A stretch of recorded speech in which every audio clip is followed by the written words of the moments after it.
Are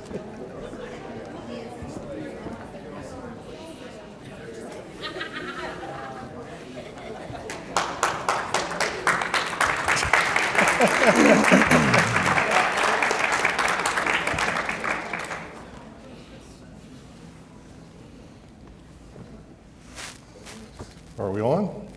I think we're live. Well, welcome everybody. Thank all of you for being here today. I hope that you find our conversation here at least somewhat fruitful today. Fortunately, my questions are written down. His answers are not.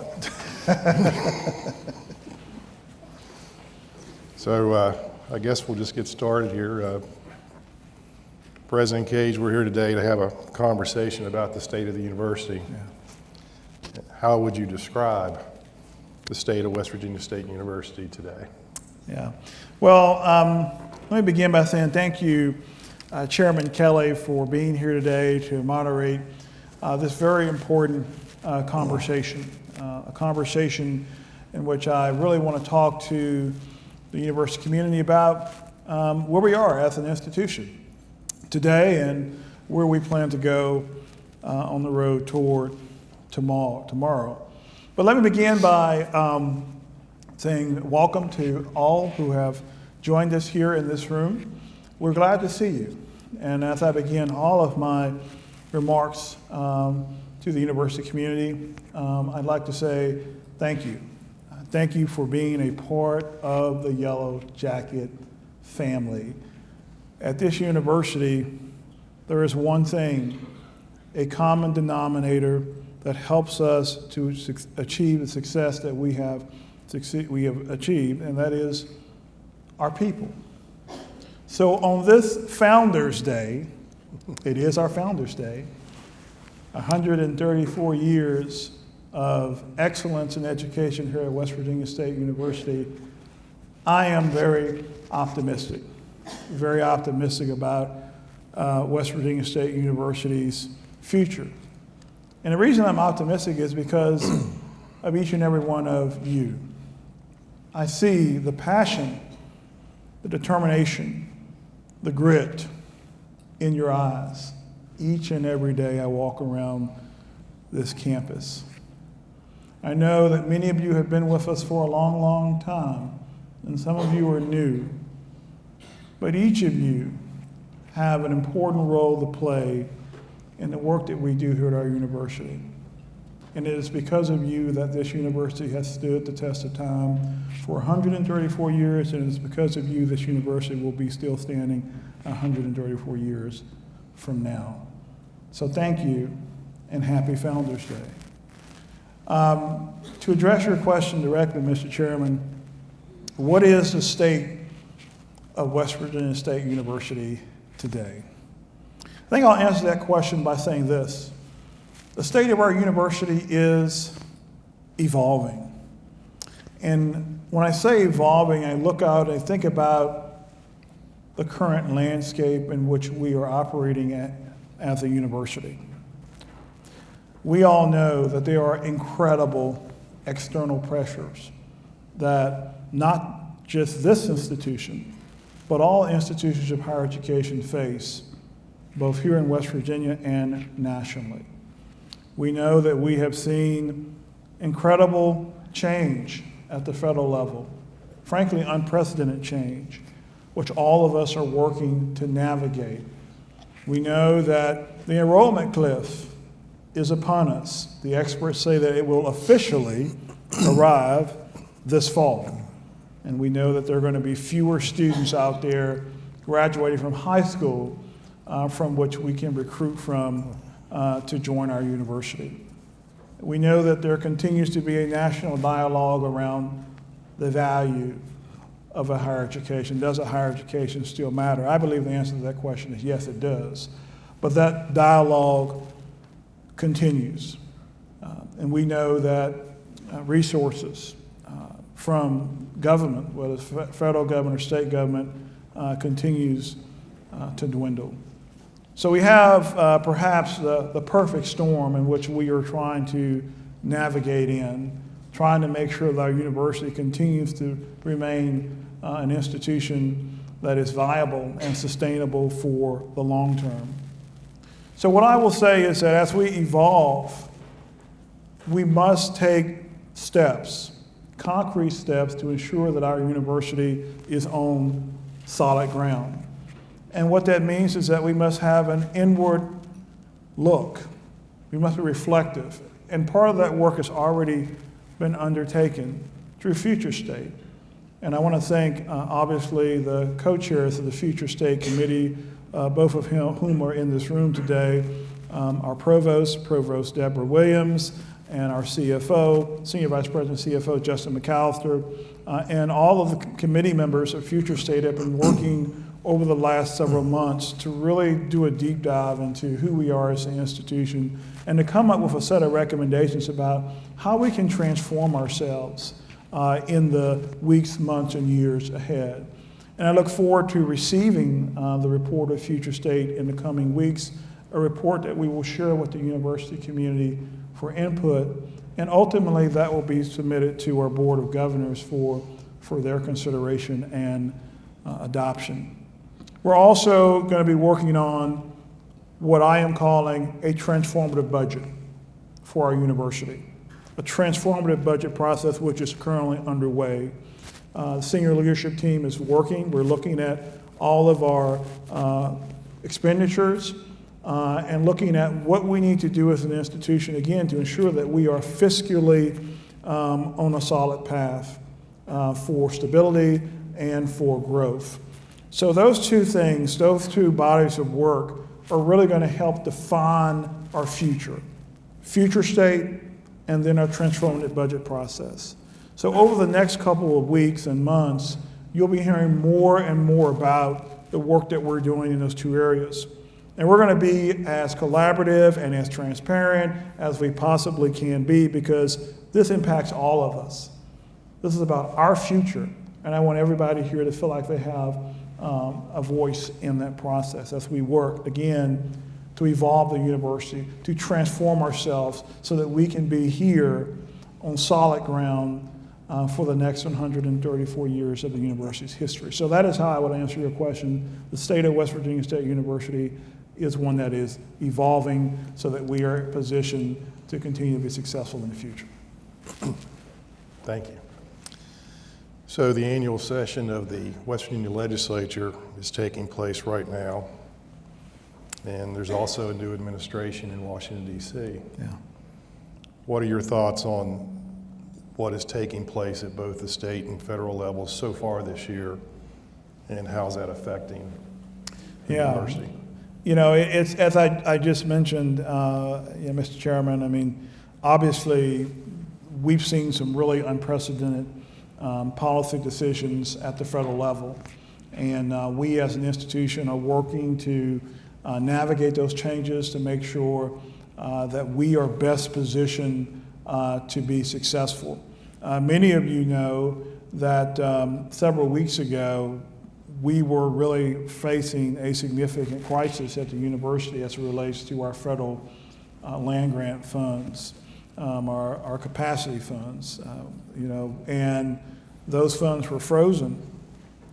And had we not been successful in working with our congressional delegation, we would have had to make some really difficult decisions around staffing with respect to our land grant operations.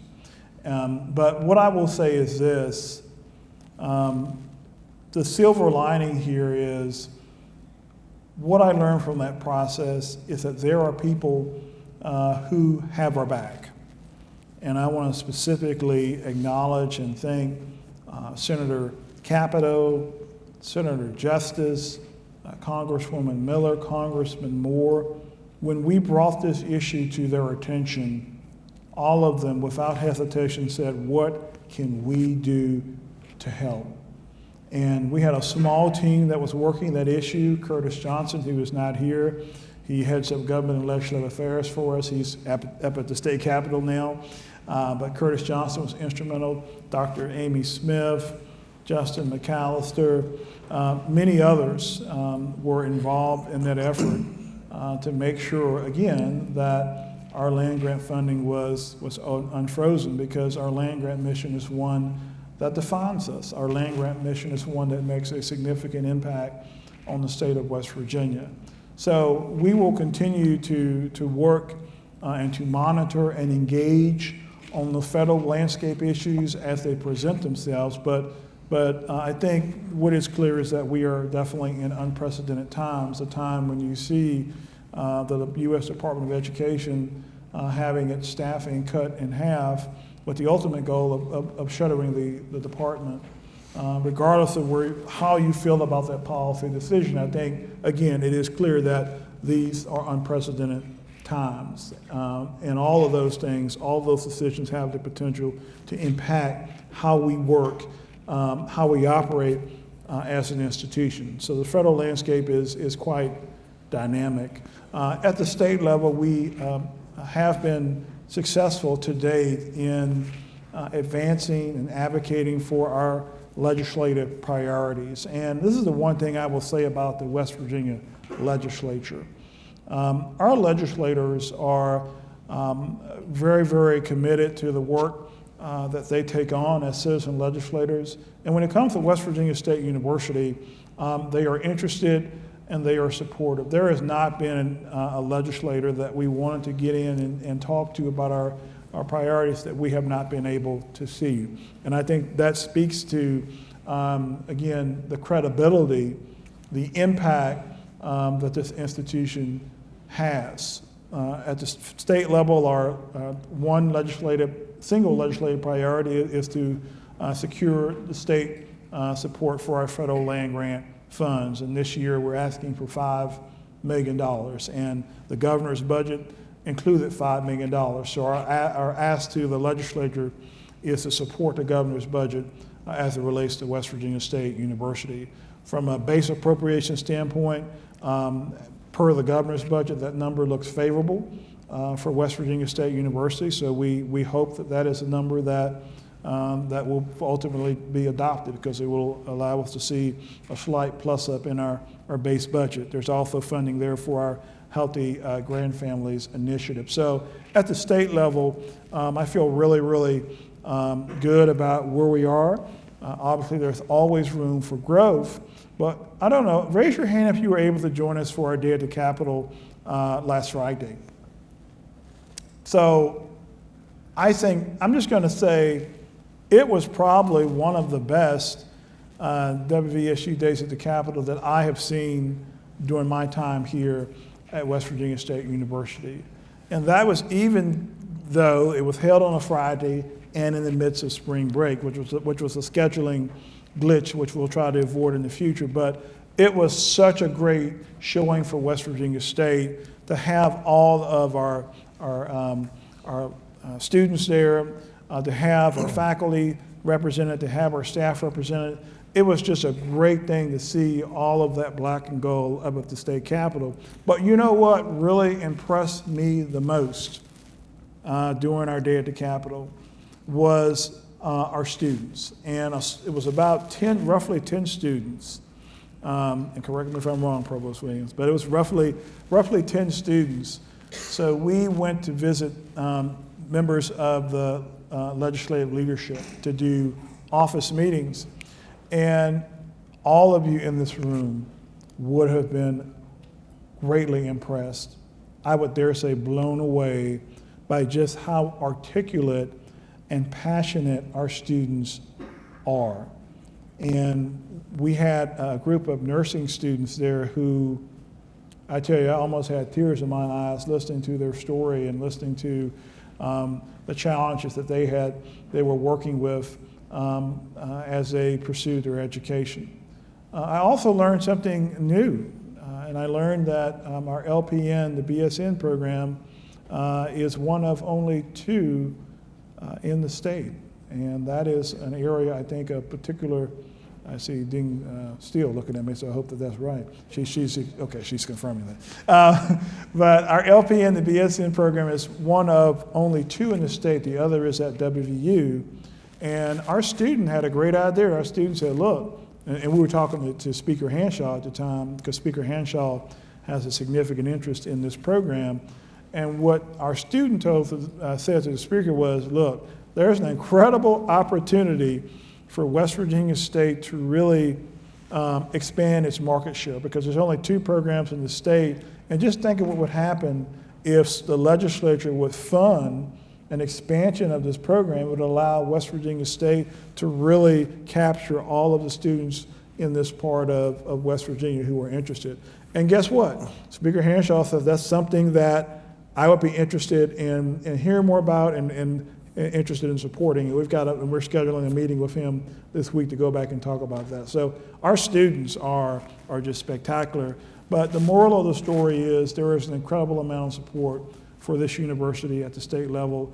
And as president, I will continue to do everything that I can do to make sure that we are getting in front of the right people and that we are advancing our priorities in such a way that move our institution forward. You've already touched on a couple of the challenges facing higher education, but I'd like you to expand on that a bit and more specifically, what is this institution doing to address those challenges? Well, you know, I'm going to try not to cover the same ground again, but it's hard not to again acknowledge really the big barriers really that are closing down on not just us, but on all of higher education. As I said, the enrollment cliff is officially supposed to arrive in the fall of this year. I think it's been here, but it will officially arrive in the fall. That means that enrollment is going to be challenging for all institutions, including West Virginia State University, because there's simply just fewer students out there who have graduated from high school. So fewer students that we can graduate from. So we're gonna struggle to meet those expectations, but we must, because we have to, because enrollment is critical to our existence here. So that's one issue.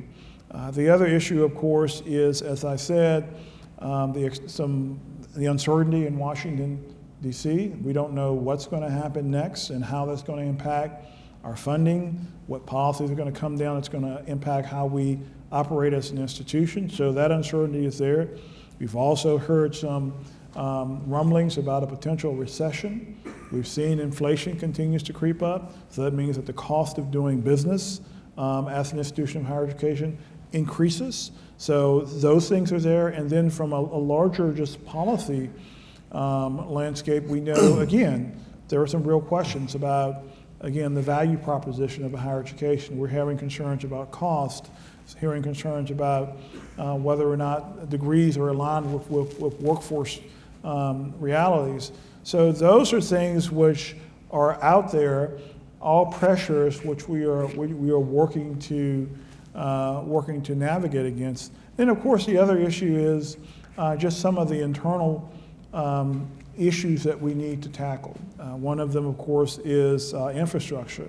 I mean, all of us know that as you walk around campus, you see areas that need to be addressed. The good news is, of course, that we have received some deferred maintenance money, a little bit over $11 million, which Justin and his team are working around the clock to get that money deployed, to take on projects. I think you've seen a lot of movement in that area, but there's still much more work to do. So you wrap all those things together, right, in one little bow. You know, you've got issues about the shifting sands in D.C., you've got issues about the enrollment cliff, you have inflation, fears of recession, policy questions, infrastructure challenges, and as I said, it really creates the perfect storm. Right? So the question is, how will we as an institution batten down the hatches and weather that storm and come out on the other side stronger than we were before we entered the storm? So we're doing a couple things, Mr. Chairman, as you are aware, to try to address these challenges. I mentioned one with respect to our facilities. You know, we are deploying deferred maintenance funds. I know the progress may not be as as swift as some would like, but it takes time. It takes time to do things the right way, to go through the procurement process, to identify and source the vendors and products, to get them on campus, to get the work started. So I would say there is much more work to do on deferred maintenance, but we are working to deploy those resources. And we need to work to find more resources because there is a significant amount. How much? $100 million, over $100 million worth of deferred maintenance on this campus, and we only got $11 million. So therein lies an issue that we need to continue to work to address. With respect to trying to answer questions about, the value of education, is education still relevant? What we are doing is we're trying to invest more in programs that we know are in fact workforce aligned. A good example would be cybersecurity. We've been pretty bullish on trying to push cybersecurity from a minor to a bachelor's of science degree. And we, thanks to the work of Dr. Ali and the provost and others, we have been able to get approval from HEPC to do just that. The next step, of course, will require approval from HLC and then final approval from the Department of Education. So my hope is that by the spring of 2026, we'll be able to say that we have a cybersecurity bachelor's of science degree, which is online and ready to enroll students. Again, that's an example of a program that we know has significant growth potential and is directly aligned with workforce need. Another example would be, as I discussed, nursing. There has been an incredible interest. It seems like almost every week, thanks to the leadership of Trey Jones, we're getting a corporation or private business or a nonprofit organization who wants to invest in our nursing program. And because I think all of those stakeholders understand just how important nursing is, and there's a willingness for folks to step up and to support the expansion of that program. So I think that's an example. Nursing is an example of how we're trying to make sure we're aligned with workforce needs. And also agriculture. We know we're a land-grant institution here at West Virginia State, and I believe that land grant must be part of our future as well. So we are working to build the State Ag Lab on our campus. We are working to start a School of Agriculture, Food, and Natural Resources because, again, we know it aligns directly with workforce needs. With respect to, how do we make sure that we're financially viable? I talked about the work that we are currently engaged in with respect to putting together our transformative budget. And that work, again, will continue over the next several weeks and months, and we'll try to make sure that everyone here at the university is engaged in that process. But that's what we're going to do between the transformative budget and future state.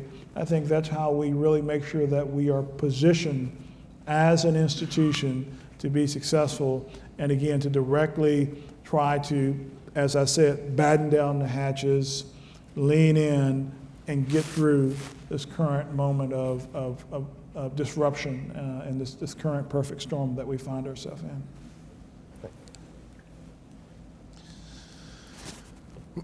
Recently, the university unveiled the Yellow Jacket Pledge to address issues of affordability, access, and career readiness. And I've seen some positive press about the pledge recently too. Can you explain in more detail what the pledge entails and what you hope it leads to in the future? Yeah, well, thank you for that. The Yellow Jacket Pledge, I'm really proud of my senior leadership team, many of whom are with us today. Can the cabinet please stand and be acknowledged? Cabinet members. Let's give them a round of applause. So I'm really proud of the cabinet members, and I really can't stop at the cabinet members, because if I do, then it's not going to end well. So I also want to acknowledge the leadership of our academic enterprise, our provost, our deans, and our chairs. Would you please stand? Let's give them a round of applause. And of course, we also have, and given our commitment to shared governance here at West Virginia State University, I also want to acknowledge our members of our Board of Governors who are here, specifically the faculty representative to the Board of Governors, Jeff Petrozinski, the staff representative, Michael McClung. I don't know if it's a student representative here. I don't know if Governor Markham is here or not, but would you all stand in addition to the chair of the Faculty Senate, Leanne Davison, and also the chair of the Staff Council, Brittany Fletcher. Would you all stand to be recognized?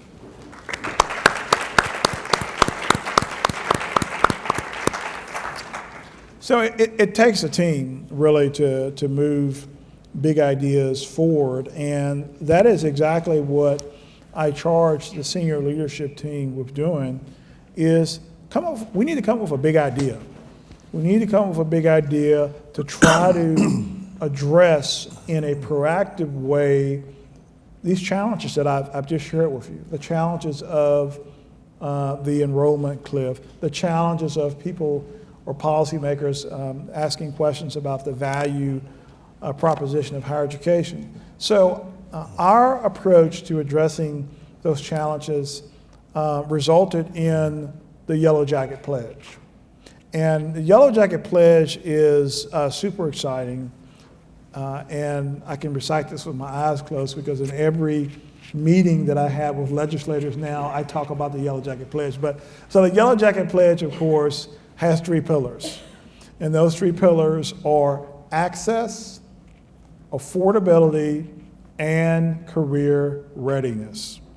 So when it comes to access, what we are saying to West Virginia high school graduates and to West Virginia graduates of a community and technical college is this: if you have a 2.5 GPA and you graduated from high school, you graduated from a CTC, you are guaranteed admissions to West Virginia State University.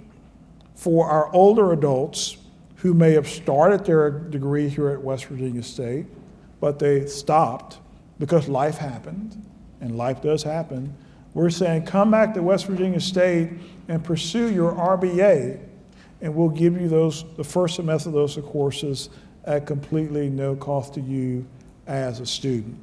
So the access pillar of the Yellow Jacket Pledge is all about increasing the college going rate in West Virginia and also helping to support enrollment growth here at West Virginia State. When it comes to the affordability pillar of the Yellow Jacket Pledge, we are working to directly address the issues that we're hearing from students and parents about the fact that higher education is becoming too costly, is getting out of reach. So the affordability pledge is our response to that question. So of course our Board of Governors voted about a month ago to freeze tuition and fees, to give students more predictability about what they're going to have to pay for their higher education. So for a freshman coming in the fall, our commitment is that we will keep tuition level for them over the course of their 4 years with us at West Virginia State. I believe it's 8 semesters is the more accurate way to put it. I see my CFO shaking his head. But freezing tuition and fees is our way of responding directly to the issue of cost, and we appreciate our Board of Governors for agreeing to that, really demanding that request. In addition to tuition freeze, we've also instituted a program, a last dollar scholarship program called Free for 8, Come to State.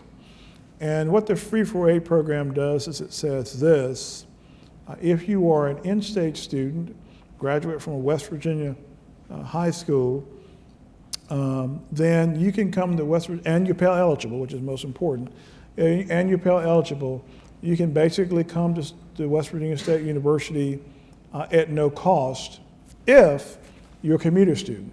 So if you're a commuter student, you're Pell eligible, you're in-state, we will cover tuition and fees. And keep in mind, commuter students don't have to pay room and board. So basically, they can virtually come to West Virginia State University for no cost. Now, they will have to pay for books and books and things such as that, but I think that's one heck of a deal. Now, for our students who must live on campus, we will ask them to pay room and board because those are fixed costs which we are not able to absorb, but it still is one heck of a deal. Think about being able to come to West Virginia State and only have to pay room and board if you're a student who has to live on campus. So that's what we're doing with respect to affordability. And the last pillar is what I find to be perhaps the thing that makes West Virginia State University distinct. Because it is true that other institutions have initiatives directed toward access and affordability. But career readiness is really, really unique, and I think it's pretty cool. So basically we say this: if you come to West Virginia State and you do everything that you're supposed to do as a good student, you complete all your coursework, and you complete an internship during your time as an undergraduate student, we say that upon graduation, if it's 12 months out, and you're still unable to secure a job, our commitment to the student is come back and see us, and we'll give you an entire year worth of educational courses at no cost to you as a student. And that's our way of saying to that student that we are standing behind you from the time that you enter this university as a freshman until you leave and become an alumni of this institution. That is our pledge. That's the Yellow Jacket pledge. That is our big idea, and I believe that is what is going to help set us apart among other institutions of higher education, not just here in West Virginia, but across the country.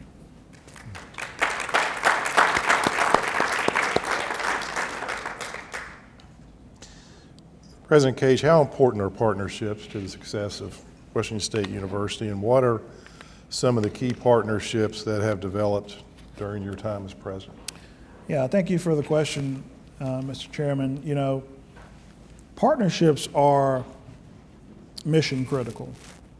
You know, I say often that it takes a village to raise a child and to sustain a university. And our public-private partnerships are what really help us to deliver on our mission of transforming lives through excellence in education and helping to drive economic growth and vitality here in West Virginia. You know, we've had, you know, really hundreds of partnerships developed or sustained or continued since I've been here at the university. And I don't think that's a stretch, is it, Trey? No. Because Trey's been right there working to bring a lot of those partnerships to the university. So, you know, I think about things such as our partnership with Nucor. We're working with them to help develop a program that'll train their operators for the mill they're building up at Mason County. I think about the partnership we've got with Toyota, partnerships that we are working with Unicare and others with respect to our nursing program, and you know, Microsoft or IBM, Google, the list goes on and on. And we could literally spend an hour talking about all the partnerships that we have at the university, and many, if not all, those partnerships brought also financial investments to the university to support our students in the area of internships or scholarships, or to help expand, for example, our nursing program, or help expand our engineering facilities. So partnerships are critical. And I could, again, sit here and talk all day, but I really think it would be better for our community to hear directly from one of our corporate partners who is here with us today, and that is Nick Martino, who is the the Bell plant manager for Chemours. Chemours has been an important partner for us in our work with the chemical industry and with STEM. And I really want, Nick, for you to come up and talk about what that experience has been like.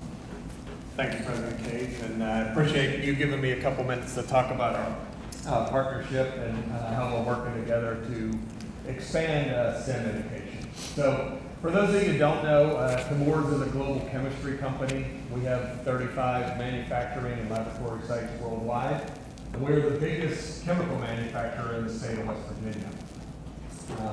We're committed to the state and advancing STEM education. Our manufacturing supports things of national interest such as economic prosperity, technological competitiveness, and even U.S. security interests. Because of that, we value STEM education in those fields, and it's important for us to have a pathway for students to get into those fields. So in 2022, we entered an agreement with West Virginia State University to advance STEM education in chemistry, chemical engineering, and one of the pillars Dr. Cage was talking about, workforce development, making sure we have people that are ready to go into the workforce. Together, we're not only supporting STEM education here at the university, but we're also reaching out into elementary, middle, and high school students in the area.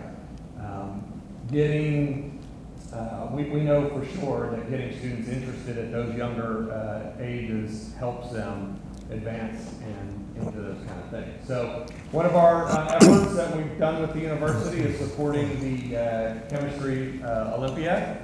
So it's a really great opportunity for us to inspire STEM achievements and both the students and the educators.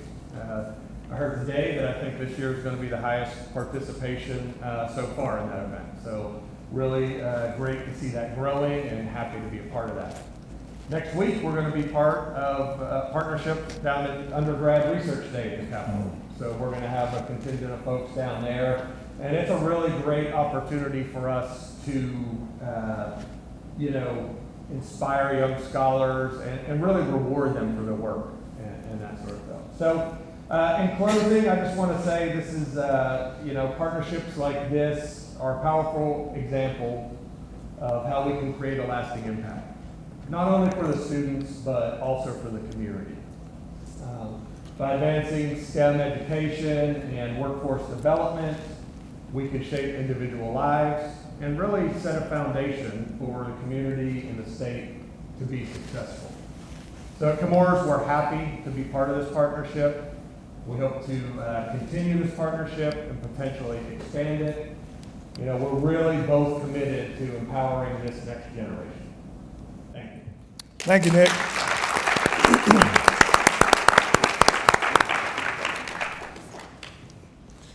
So last fall, we broke ground on the new agriculture lab on campus.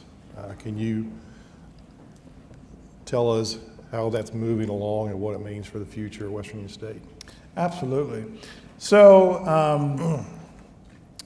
as I said, several minutes ago, I believe that agriculture is not just our past, I believe it's our future. And of course, as a land-grant university, one of the original 1890 land-grant institutions, I think we have a responsibility to really embrace that heritage and to fully fulfill our mission as a land-grant institution, which is to really lean into and advance innovation in agriculture, and also to serve the citizens of West Virginia through our work in extension, through programming that we provide across the Mountain State. Really, our land-grant status, in addition to being an HBCU, is really the thing that really sets us apart.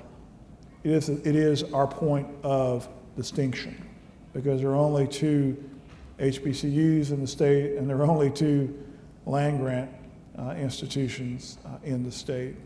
And I believe because of our land-grant status, we have the potential, and we have been punching above our weight our influence, our impact extends well beyond our campus here in Institute, West Virginia.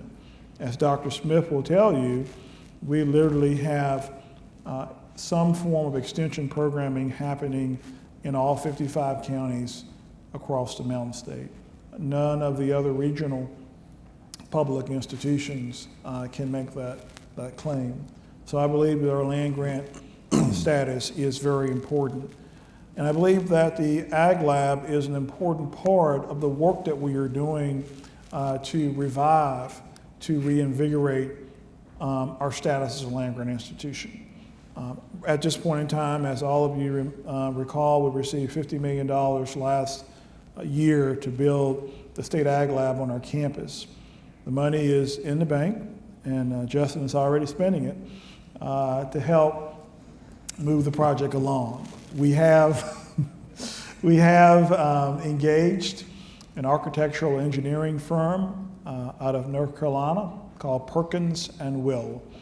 And there is a small team of dedicated staff that are working from our side, and it's also a staff from the side of the West Virginia Department of Agriculture that are working together along with Perkins and Will to really imagine and to design that facility. I think many of you were at the groundbreaking ceremony that we did last spring. I think many of you have seen the initial renderings, which will likely change over time as the project progresses, but you've seen the renderings. So at this point in time, the planning is well underway. In fact, we've got a meeting I have a meeting with the team later today to do a walkthrough of the site and to talk about some really key decision points that need to be made. At this point in time, we believe that the construction will be completed sometime in 2028.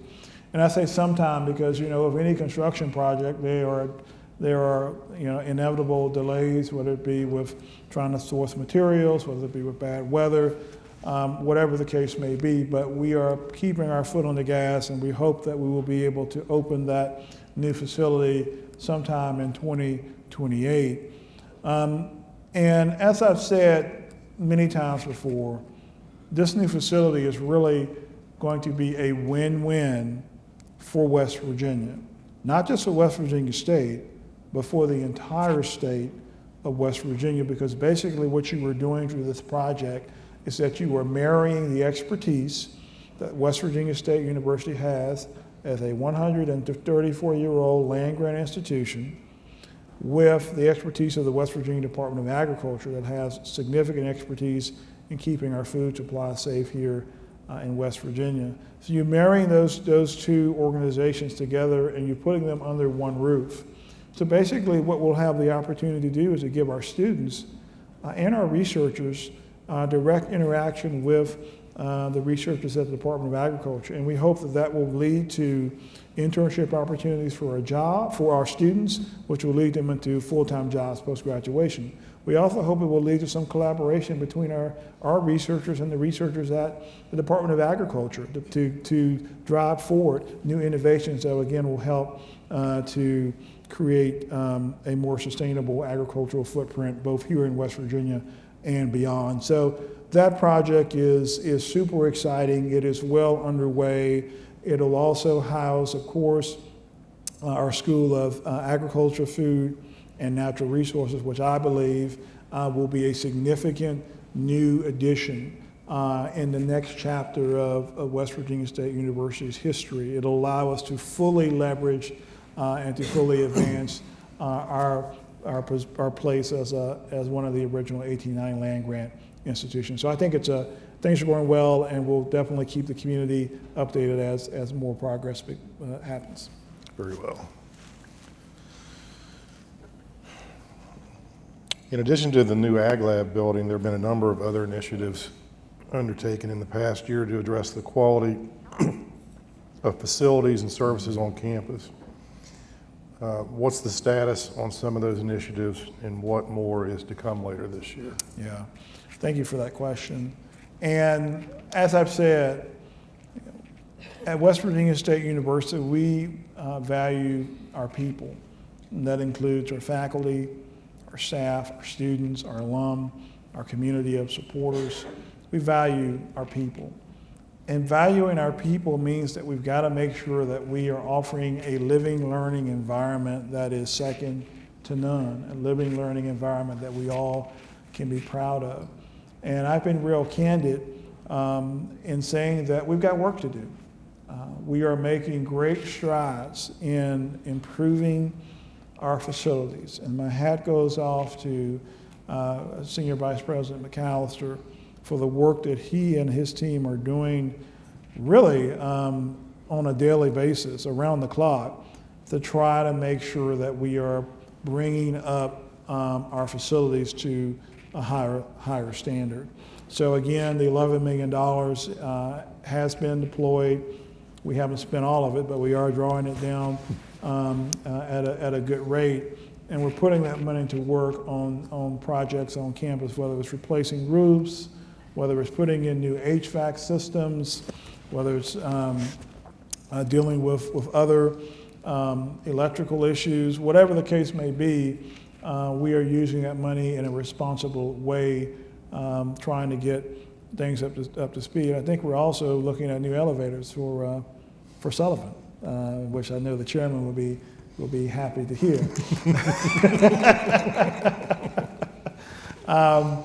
But so that's the first thing we're doing, and that should be visible through a number of projects. That should be visible to all of you in this room. That being said, there's much more work to be done, and we are not yet satisfied with where we are. And we know we've got over $100 million in deferred maintenance. So what that means is that we have to identify more resources. And we're going to try to do that as we go through this transformative budget process. Try to find funds, a reallocation of resources so we can invest more money back into our campus infrastructure, because again, we want to provide an elevated experience, an elevated living learning experience for our community. We've also listened, and we've heard your voice as it relates to some of our key services. So for example, we have a dining services RFP, which is out, and I know we have vendors on campus last week coming to express interest in that proposal. So we hope to have a selection made on the dining service vendor in the near future, which of course, the priority being quality and consistency in the dining service offerings. When it comes to our RFP for our janitorial and custodial services, that is also out. It will be out. That will be out soon. And same thing goes there. We will invite proposals, and we'll look at those that have been submitted, and ultimately we'll make a selection from a vendor that we believe is going to help us elevate the cleanliness of our facilities across campus. And we're doing other things too, with respect to some things in the residence halls. I mean, really all built residence halls specifically, and we'll look at expanding that to other buildings. We're looking at environmental health issues, environmental quality to make sure there are no health issues there that need to be remediated. We're also looking at replacing washing machines in one of the student residence halls. So there's a lot of things that are happening behind the scenes. I know I met with Brittany last week, and she made it abundantly clear that we've got to do more with our printers on campus.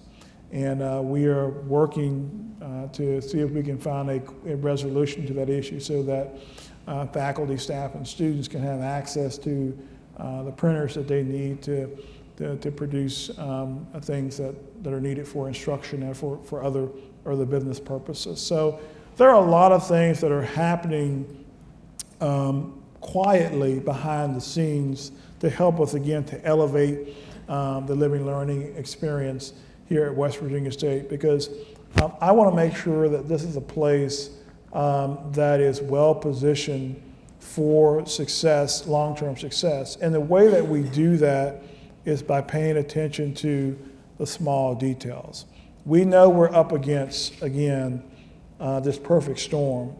In order for us to be competitive, we've got to have a way to distinguish ourselves. And I think the way we distinguish ourselves, one is through our family environment, through our caring faculty, through our caring staff. But in another way, I think that we must distinguish ourselves is by having top-class facilities. So when folks walk on campus for the first time, prospective students, they say, okay. Parents and students will say, okay, this is a place where they pay attention to the small details. And the small details could be something as simple as putting an extra coat of wax on the floor. It doesn't have to be something that we're spending a lot of money. So we're doing everything we can as a senior leadership team to try to start focusing more on the small things. And like I said, making the budget decisions that will allow us to reinvest in our institution.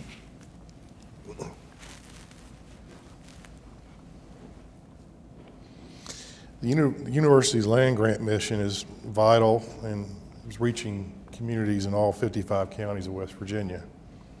How do you see that land grant mission continuing to grow in the future? Yeah, I think I kind of really answered that one in one of the previous questions. I'll just, in the interest of time, I will just say that the land grant mission is imperative. It is one of the things that really distinguishes us from other institutions in the state.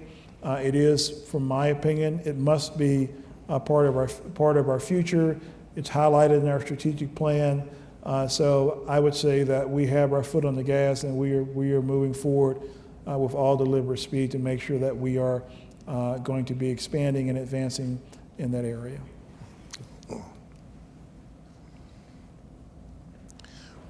What do you see as West Virginia State's role in the state of West Virginia? So our role in the state of West Virginia is pretty clear in my mind. Our role is to, one, to transform lives through excellence in education, to serve as that beacon of hope and that pathway to prosperity that I so often talk about. And we do that through the work that we accomplish in our classroom with our highly talented faculty. We do that through the support that our staff and administrators provide to our students. We do that in our laboratories through the hands-on experience that we provide to our students. So that is our number one mission, and perhaps it is our biggest contribution to the state, because if the state has an educated workforce, that is only going to continue to lead to economic growth and development, not just here in the Kanawha Valley, but across the Mountain State. So I believe that really leaning to our mission of educating students at a high level is how we contribute the most to the Mountain State. The other part lies within, to kind of tie things together, the other contribution lies within our land grant mission, right? And our land grant mission, as we've discussed, really allows us to have an impact that expands well beyond our campus borders here in Institute, right? We have the ability to touch the entire state, and that's something that not every institution here in West Virginia can say. So I believe that is how we will continue to have impact, looking at the programs, what we're doing in extension, and I know that Dr. Smith, the land grant team, has put together a phenomenal strategic plan about what the future of land grant looks like. So it's really leaning into that strategic plan and putting the resources behind it, expanding that extension program to make sure that we are touching more and more West Virginians, improving West Virginians' lives. Because if you can improve the lives of the citizens of West Virginia, then that's only going to help us to increase our impact, increase our relevance, and ultimately increase the support that our institution receives from policymakers at the state capitol and in Washington, D.C. You've mentioned several things that the university is working on, but are there any other plans for the future that you'd like to share with us today? regarding West Virginia State University? Well, I think the future of West Virginia State University is going to be one that's going to be very much aligned toward the needs of the state of West Virginia, right? We are a publicly supported land grant university, a regional public institution that has a statewide impact. And as such, we have a responsibility to, again, serve the needs of the citizens of West Virginia. So I think where we will see ourselves moving toward is making sure, again, as I've discussed, that we are catering toward, that we are focused toward offering programs, academic programs and other services that align perfectly with the needs of the West Virginia economy, with the needs of the West Virginia workforce, because that's our responsibility. Does that mean that we're going to sacrifice who we are as a public institution of higher education? No. We're going to continue to hold true to our values. We're not going to sacrifice academic rigor. We're going to continue to hold true to that. We're going to continue to value faculty academic freedom. We're going to hold true to that. But we are going to change because we have to. We cannot continue to do things the way that we've done them for the last 134 years, because if I do, I fear that we may not be around for the next 134 years. So change must occur, and I believe that it will occur with the help of everybody in this room. And under the tenets of shared governance, it's important for all of us to work together. But what I see as the next evolution, again, is an institution that is strongly aligned with the needs of the state of West Virginia. Well, Mr. President, I'll close by just asking you if you have any other thoughts. Yes, I have one question for you, and then I'll offer my closing thoughts. Wasn't in the script. No, it's not in the script. So, Mr. Chairman, I've had the privilege of really working with you from day one, and I found you to be a principled leader, someone who cares deeply for this institution. And I think a lot of that comes from just one, your character, but two, from the fact that you're stay alone. So my question for you would be, as you look out over your time at West Virginia State, because I know that this is your last year on the board, but you look at your time at West Virginia State as student government president, as chair of the West Virginia State University Foundation, as a member of the Board of Governors, and now as chair, and of course a successful attorney in Charleston. What are your reflections on West Virginia State University? What do you think have been our biggest accomplishments during your time here, and what do you think is next for the university on the road ahead? I'm going to answer that in a couple of ways. Yeah. I do love this institution, and it gives me a great deal of joy to play a part in moving this university forward. I agree with you that what I've seen in the last 4 years is a pivot to move to match programs with employability. And I think that is the singular most important thing that we can do here at West Virginia State to make this a successful institution. The world is changing.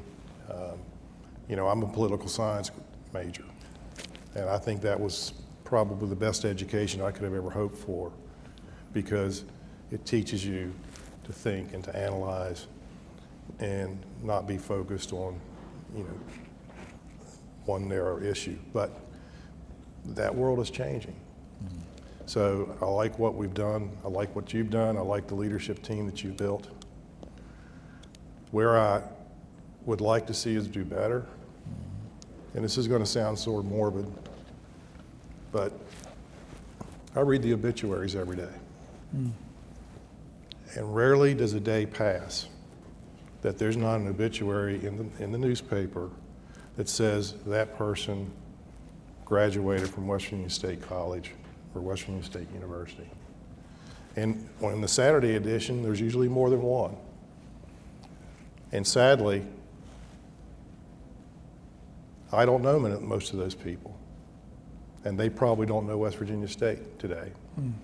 So what I'd like to see going forward, and maybe I'm deviating from your question, is I'd like to find a way that we can touch those people, those thousands of people that are particularly in the Kanawha Valley, that got their education here, and you read those obituaries and how they went on to a successful career. We've got to find a way to touch them. And being on the board, I know the challenges that you face, and I appreciate the manner in which you have attempted to navigate those challenges. Yes. Well, thank you, Mr. Chairman, for your support.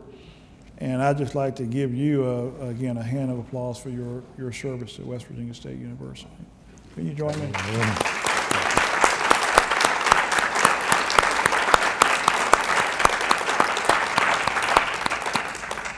So I'm going to close by just saying this. And, you know, my wife is here with me, our First Lady. So I'm going to, darling, if I can ask you to stand. Sorry to put you on the spot, and I'm going to stand. So here's what I'm going to say. My wife and I, you can accept that. You can say, I'm sorry. My wife and I have a deep love and passion for West Virginia State University. That's why we are here, and that's why we will continue to be here.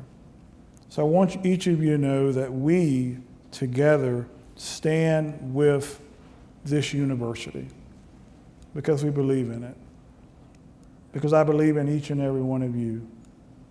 Are there challenges ahead? Yes. Do we have the capacity? Do we have the will? Do we have the drive? Do we have the ability to overcome those challenges? Yes, we do have that ability. And will we do it? I believe that we will. So I want to thank each and every one of you for what you do to make this a people-powered organization. An organization that transforms lives each and every day. So on this Founders Day, I want you to join me in a thunderous Go State, a Go State, a fight call that represents our past, it represents our present, and it represents our unbelievable future. So on the count of three. 1, 1.5, 2. Can y'all stand? Come on, let's get excited about this thing. 1, 2, 3. Go State!